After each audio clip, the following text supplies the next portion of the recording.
and with those great visuals from the guys over at Mind Console, we turn our attention to just that, basically, to the mind, because that's what our next speaker is all about and what she's focused on.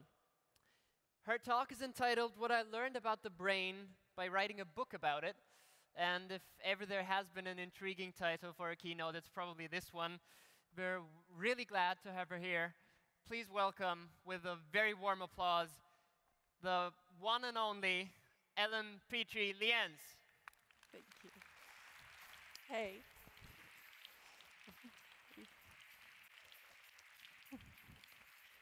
Hey, I need a clicker. I need a clicker. You need a clicker. Oh.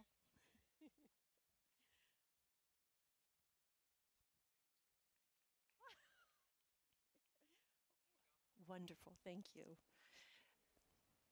It's so great to be here with all of you.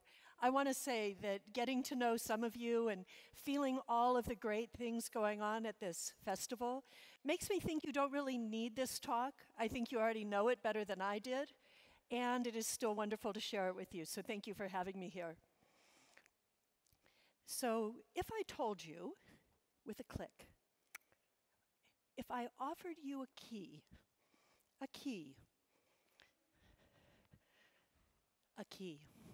if I offered you a key that would unlock your productivity and give you a fail-safe path, and this is where the slides have to go back, and thank you for your patience. I'm going to start again, if you don't mind. If I had a key that increased your productivity and optimized your work by cutting out distraction and facing you squarely at the project at hand, who would want that? Anyone? Well, guess what? I have one. And with no favoritism to the center row, I'm going to toss it out here. Ready? Oh, sorry. I beg your pardon. And you know what? A few months ago, I would have raised my hand too. But today, not so much. I keep it down. Because you see, when a long-awaited opportunity came my way, one I dreamed about for years, I wanted to win the productivity challenge.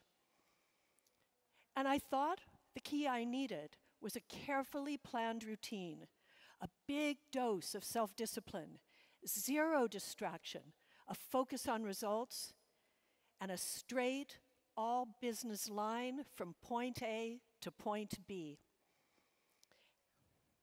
And it absolutely, positively did not work. In fact, I nearly tanked on a long-held dream simply by doing all the things we're told will make us more productive. More hours, more commitment, more reliance on systems and tech, more resistance to distraction, and elimination of anything that didn't serve my productivity process. Now, facing a 4-month deadline to write a book I was thrilled to be working on, I determined not to mess up. But I knew I had some dirty little secrets, how I could be creatively on fire one day and yet bounce around like a rubber ball the next. How ideas and insights would show up randomly rather than on demand, when they wanted to come, not when I needed them. How at points during a long workday, I'd start to crave unproductive distractions, things like organizing my desk or brewing a cup of coffee or heading outside to look at the clouds. And though I'd resist these temptations, I'd turn to other ones, easy ones. One's only a swipe and click away. Now, generally, even with these setbacks, I'd get the job done, but I criticized my process. After all, like all of us, I'd been scolded for staring out the window in my grade school classroom. I felt like a loser for cramming for tests in college, despite my intentions to study well in advance and spend that final night sleeping. And I'd taken longer than I felt like I should have taken to complete business projects, wondering why I'd opted to talk with coworkers or doodle in my notepad rather than simply pounding out the work.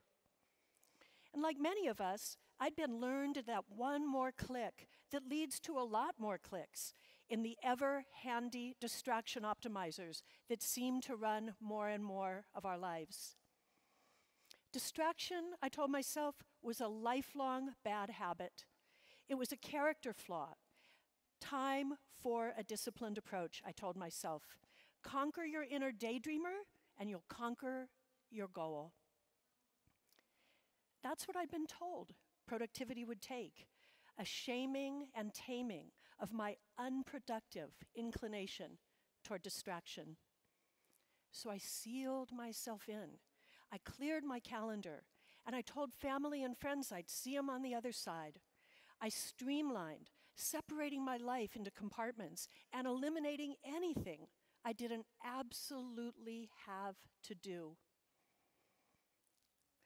I created a zone as ironclad as this 1925 contraption designed to increase focus and concentration, and I got to work. 3 months of productivity-focused work, and I ended up with a dry, soulless pile of words that was as far away from my desired result as Venus is from Mars. I put a big bet on taming my brain to generate results, and I lost. It was awful. I hadn't enjoyed the process, and worse yet, it had failed. What had happened?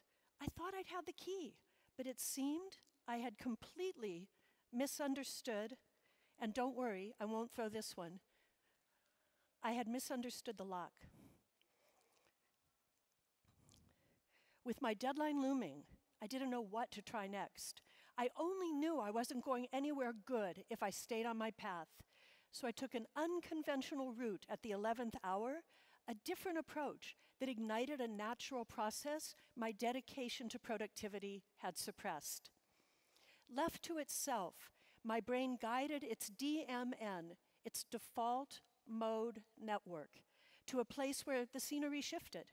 In my final 3 weeks, I wrote a book I felt great about, I hit my deadline, and I had a good time doing it.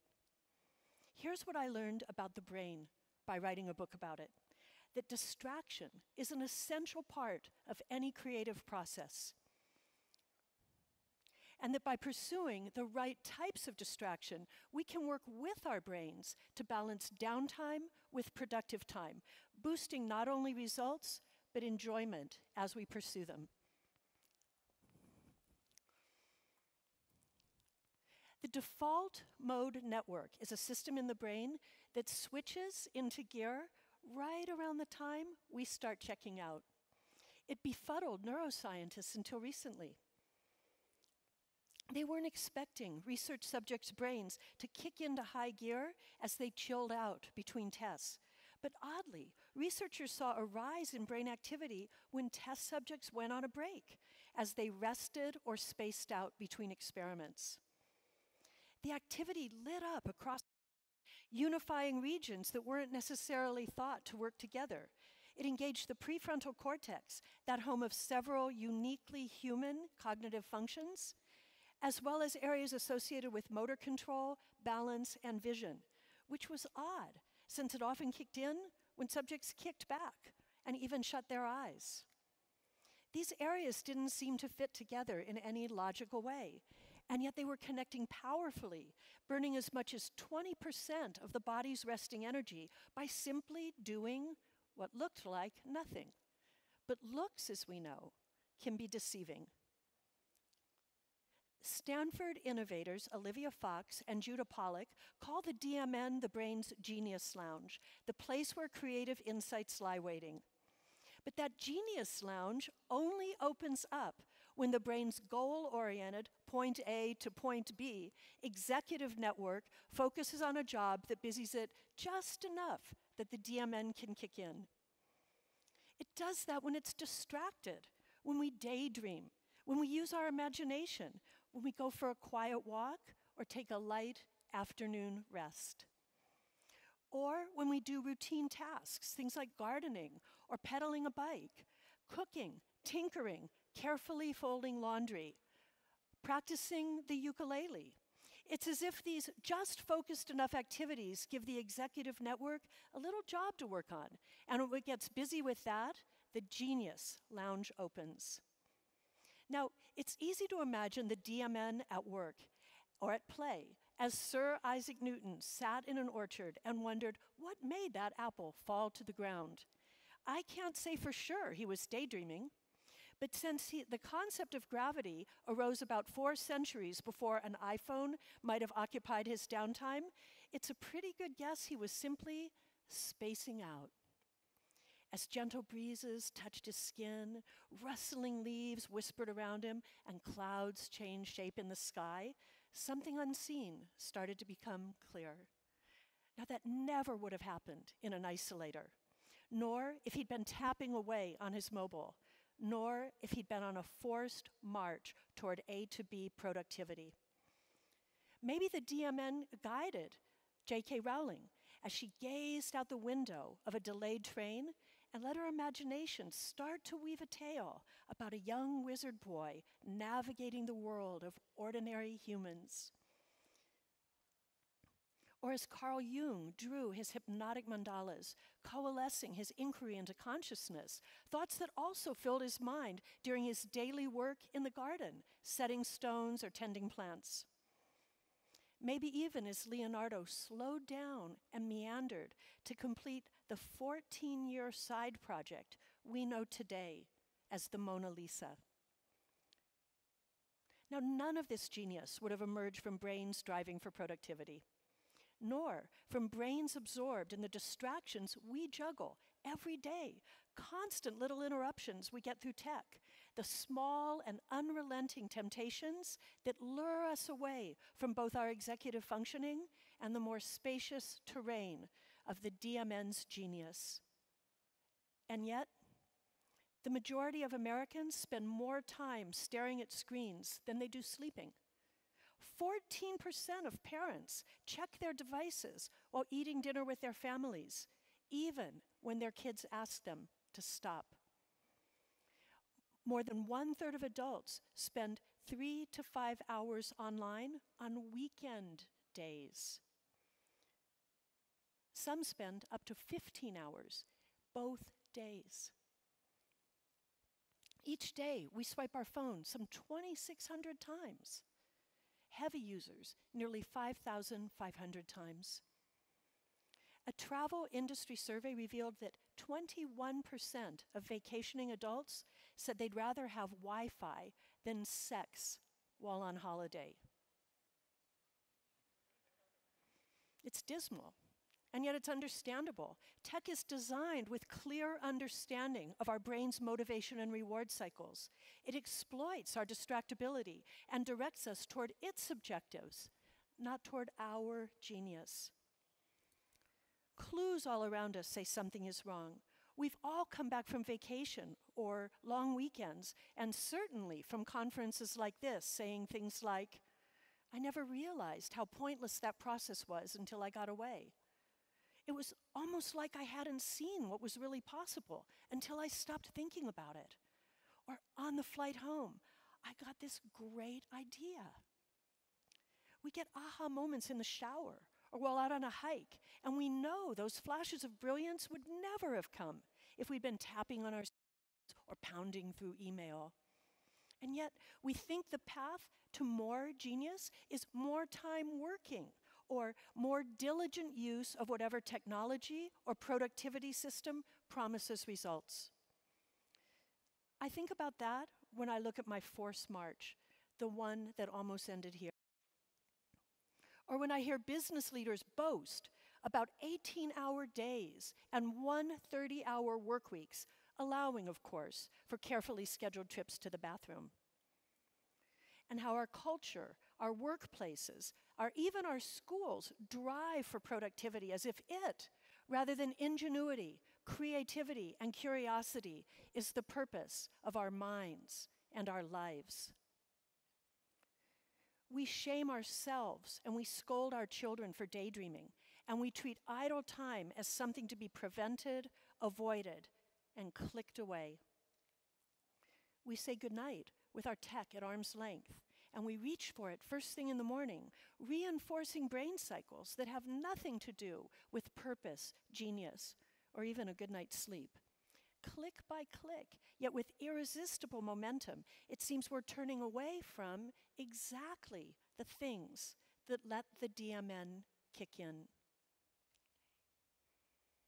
Yet we hunger to integrate more tech, making it even more of a present and boundary-free source in our lives, bringing it closer to more of our life's activities at younger and younger ages. I know. I fell for it too. But what to do? What to do? Well, as I learned rather ungracefully a few months back, we have to give ourselves permission to trust ourselves and to remember what we are, people, and what we are not, robots. Ironically, simply staying aware of that turns out to make us more productive. My breakthrough came 3 days after I gave up on those 3 months that had taken me to a dead end. Believe it or not, I was dicing carrots, cutting mindfully to calm my feelings of failure and stress. As I focused on the rhythm of the chopping, something started to bloom in my mind, like a flower, something from somewhere other than my thoughts. I walked to my desk where I drew 5 boxes and labeled them, writing 5 themes. And after that, it was like the words were loaded in the pen. My hands simply moved, revealing the main ideas. After a few minutes, I returned to reality, kind of stunned. I didn't know what had happened, but I knew I'd opened the lock. From there, I took a different approach to productivity. I followed deep work expert Cal Newport's advice and dropped into monk mode, prioritizing the most demanding work in the morning, when our brains, fresh from sleep, have completed their nighttime work of gently sweeping away unused information and nurturing the stuff we've prioritized. I unplugged from tech. Yes, I use my Mac, but with Wi-Fi off, it was basically nothing but a shiny silver typewriter. I confess, evenings I worked. I wrote again. After all, I was really on deadline after that 3-month tailspin, but I steered clear of tech, especially as sleep time came. And I used the last moments before sleeping to visualize the work I'd need to do the next day. This helped my brain prioritize the important stuff when it did its nighttime housekeeping. You can do this too. No, really, even if you work for a large company.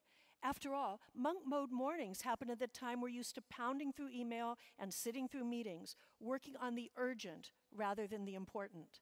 So start the important first, even one morning a week, and see how it shifts your perspective. When your coworkers start commenting on how you seem more creative and productive, share your secret and watch what happens. Break up your afternoon. Tackle email, go to meetings, drop back into shorter sessions of productive work. But plan for some DMN time too. Go for a walk. Organize your desktop, maybe while listening to music. And here's a hint. Unfamiliar, heartbeat-paced music seems to work best. And once in a while, leave early. Go home in time to cook dinner or work out. Toss a ball with your kids or practice the piano. On the other side of that, maybe you won't feel as drawn to vegging out on TV or going online. You might even find a few genius-level thoughts emerging for tomorrow morning. And by all means, fill your weekend with things other than hours of online time. Ride your bike, paint something, hang out tech-free with friends. Maybe go sit under an apple tree. You never know what might happen. What I learned about the brain by writing a book about it is to give myself permission to be human, not instead of, but in harmony with the external tools and messages that keep telling us they've figured us out better than we can figure out ourselves. I learned to see the mind not as some wild beast to be tamed, but as a balanced system that seems to know what's right for us better than we sometimes know ourselves. Productivity is not a pounding at the keyboards and a wishing you had more time to get things done. I was reminded to be a human being, not only a human doing, and learn the surprise that being better at being helped me be better at doing. My book comes out in November, and I start a new one next week, not with a forced march, but with a mindful monk mornings, followed by afternoons of less focused work, catch-ups with coworkers, and maybe some time to notice the clouds. I may not fly from point A to point B, but the route I take, I promise will be better. I have a page for you on the DMN. It's here, and I hope you'll visit it. Meanwhile, thank you so much. Great. Thank you. Thank you. Thank you. Thank you very much. Would you be kind enough to stay for a couple of Q&A questions? Thank you for reminding me. Yeah. With the music like that, I think I thought I'd go. Thank you. Absolutely. I'm sure, yeah, well, Yes. questions are bobbing up right and left. We'll be sure to get a mic runner to you as soon as possible. There we go. Hi there. My name is Hazal, and I'm really I want to thank you for your speech. My question is, you said we should try to be more of a human being, Yes. but it's so difficult because what if you have so much work on your phone, you have to be online all the time? How can you balance it? How can you stay productive even though Yeah. I know somehow it's a distraction, but you have to be online because you have so much work to do. So how do I balance that? First of all, I love your question, and you couldn't be more right. There's so much pressure on all of us, isn't there?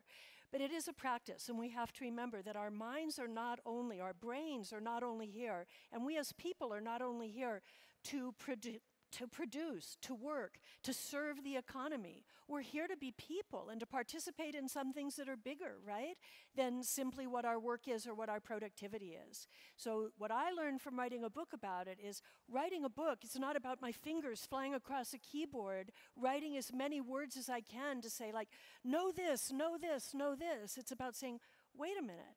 I'm a person navigating life with all of the confusion and hope and big unanswered questions and concerns about the future that all of us are, right? How can I make this book help us do exactly that better, right? It's not about being more productive. It's about being more present. It's about being a participant in things that are bigger than simply getting a job done. Now, the constant demands of email, all of this, what I would invite you to do is try one monk mode morning a week, only one. Mine is Thursday. Right? And on Thursday mornings, I don't touch the tech. I don't take phone calls. I simply think about what is important rather than about what is urgent. One morning a week, and I will tell you, it changes everything about my week. And if it changes everything about a week, it changes everything about a month, and you can extrapolate from there. I wish you luck. Thank you. Yeah. We have other question? Another question. Yeah, over there hello. For you, Ellen. Hi. Hello. Yes. My name is Christina. Thank you for your speech. Thank you. I wanted to ask if you have if there is a recipe for the perfect balance between working and not working. Mm-hmm. If you say maybe 6 hours work and Right. that's the maximum. I don't know the answer to that. I don't think there is an answer to that. And I think it's important also not to, to consider not being as regimented as saying there is a right way to do this. There's so many variables out there. We're always looking to disambiguate this very confusing world of ours by saying, how do I get this right? And only one way to get it right, and that's practice. Try new things, experience, and really feel what doesn't work. When I messed up with my book, not only did I know that it was not good, I felt that it was not good. That is a form of intelligence. So really trust that intelligence of how you feel. Try different things. And the other thing I'd say is start small. 5% changes in what we do, 5% changes can start to make a big difference over time. But Christina, do look at this page that I set up, because there are a few resources there that talk about having maybe 1 day a week where you stop working at 3. But then there are other times where going into that deep sprint, like a 5-hour work session just focused on one thing, which I definitely did when I was writing my book, is the only way to get to the good results. One thing I want to mention is a lot of people use like the Pomodoro technique, which is 23 minutes. It's very good for some things, but it doesn't get us to deep work. It's really good to have times where we actually work almost to the point of mental exhaustion and new ideas blossom there as well. But we can't do that all the time. We're not designed to do that, and it can't lead to good results consistently. Better to try different things and balance it out. Great, thank you. Any other questions? Yes, we can take one more question over Yes. here. Yeah. Hi. My name is Jürgen. Thank you for Hi, the Jürgen. speech. Thank you. You presented many facts about the US. What do you personally experience the difference between the cultures in Europe and the US, or especially in Austria? Do you see any difference? So I can only answer that on a fairly superficial level, but I do notice a difference. And I'm not going to say in the US, I'm going to say in Silicon Valley. We have become so dependent on our devices, and if there would have been more slides, I would have said, go for a walk, but don't look down like this. Look up. You never know what you might see. We are so riveted to our devices, and it is changing our cognitive functions. And we've lost that ability to really be present and to really slow down and kind of connect with people. So my superficial observation is much more kindness here, right? Much less staring at the tech and instead looking across and seeing the person that you're speaking with. So yes, I notice a very big difference, and I like it. Thank you. Thank you all very much. There's one last question. Oh, excellent. Thank you. can Absolutely. Hi, I'm I'm just curious of at the workplace. There's a lot of if you do a monk mode Monday or however, Right. there's a lot of co-workers that perceive you as being lazy, I guess. And how would you deal with the pressure of creating something if you work, like, as an example, a designer? How would you deal with this? It's such a good question. So I want to tell you, I do work with companies and get them to adopt monk mode mornings. And if they're only going to do one, I do recommend they try a day other than Monday. I think Monday, we've had a lot of DMN time on the weekend where we are riding our bike or tossing a frisbee or doing whatever we do, and we have new ideas that I think should go directly to the workplace on Monday. It's a very creative time. But what I believe, culturally adopting this in organizations where everyone has a meeting-free, tech-free, think about what's important, go for walks and talks sort of morning, is so generative to team creativity as well as individual creativity that once people try it, they keep it. So what I would say, if you want to check it out, try it. Like, ask your boss maybe, can I try an experiment? I've heard there's this thing that's really good. I'd like to try it one morning a week. You won't notice a difference in it's not like I won't get things done. I'll do them in the afternoon. But in the morning, I'm only going to work on the big picture, on the important, not on the urgent. Great. Thank you so much. And I'm sorry for the little glitch at the beginning and the last few slides, but on the page that I made, the one that the website was up there, I will post the slide deck so you can see the final slides as well. And thank you very much. Great. Thank you. Great. Thank you so much. Yeah. Thank you, Ellen, for being here. Great to have you. Now let's all go into lunch break, chop some carrots until you find your personal epiphany, and we'll see you right back here at 2 o'clock sharp with our panel with Jeremy Abbott, Anita Kristan, David Dunn, and Markus Tomasic on the future of work. So we're looking forward to seeing you then. Thank you.